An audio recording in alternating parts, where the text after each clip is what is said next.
The Sopranos, one of the best TV shows that ever aired on television.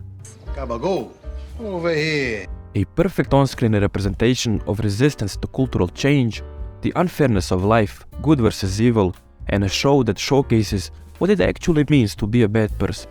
It follows the life of a New Jersey mob boss, Tony Soprano. If I could describe this man in one sentence, I would say that he never had the makings of a varsity athlete. All I know is you never had the makings of a varsity athlete. Through all 6 seasons, we were inside Tony's head. He was seeing a therapist named Jennifer Melfi. She was beautiful. In talking to her, we really got to know Tony. He was sharing his thoughts on race, religion, health, sexuality, politics, and much more. Whatever happened to Gary Cooper? And even though he was this big, frightening mobster, he was still human. Except when he got really angry and started to breathe heavy. Then he was more of a horse after a long run. Underneath all this toughness, he was very insecure. And that insecurity showed itself the most when Tony started to make fun of his sister in front of her husband Bobby. As a real man, Bobby defended his lady. Don't talk him like that. But one thing that Tony didn't know is that Bobby is a mixture of Mike Tyson and John Jones. He beat the crap out of the big boss, and Tony hated it. He started making excuses in hopes to justify this alpha male losing to a guy named Bobby. He just couldn't let it go.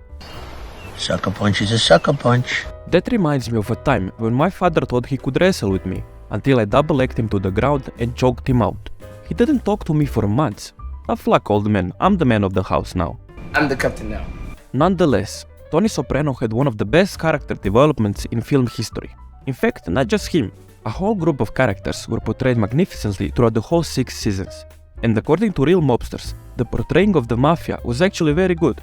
So, it was a pretty serious show. Lots of violence, compelling storytelling, family issues and so on. But honestly, I can't tell you a TV show where I laughed more than when watching The Sopranos.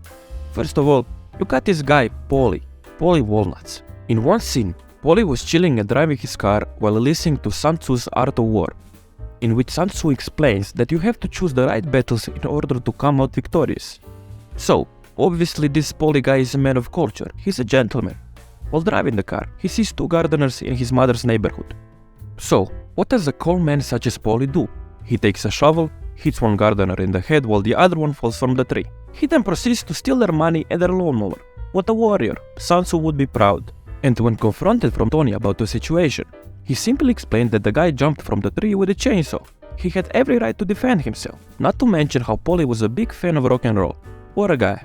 We can't forget the time when Bobby, the guy that should be fighting for the UFC Heavyweight Championship of the world, came into a room wearing his hunting outfit. This scene perfectly represents any functional family when a son comes into a room wearing a dress. Tony is the big brother who finds it amusing, while Junior is the dad who is filled with disappointment. Fuck this.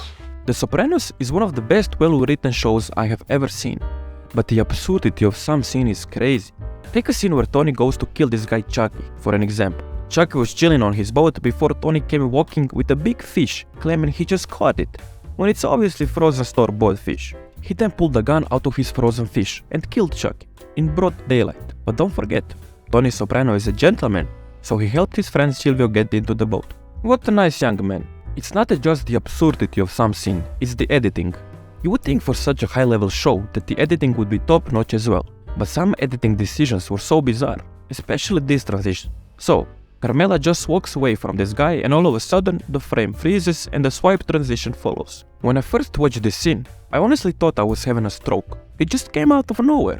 The game Well, we now. hope not. It looks something I would do on a PowerPoint presentation in the 5th grade. In one point of the show, Tony's son AJ shaved his eyebrows.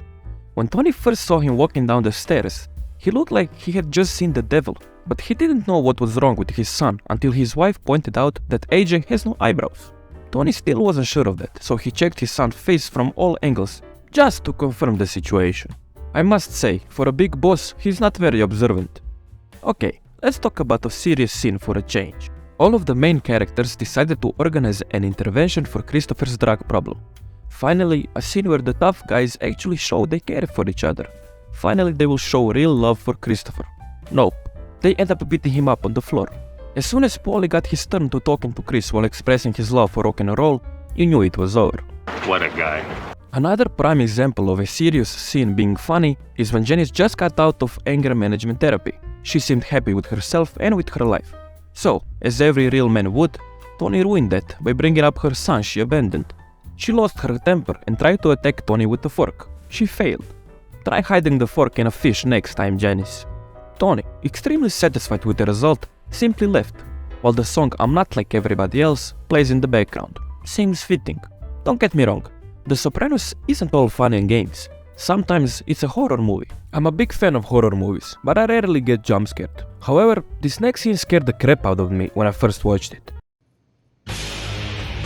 This principle should be used on actual horror movies. Advertise it as a comedy and then put a jump scare in the middle of the movie. Nobody will expect it.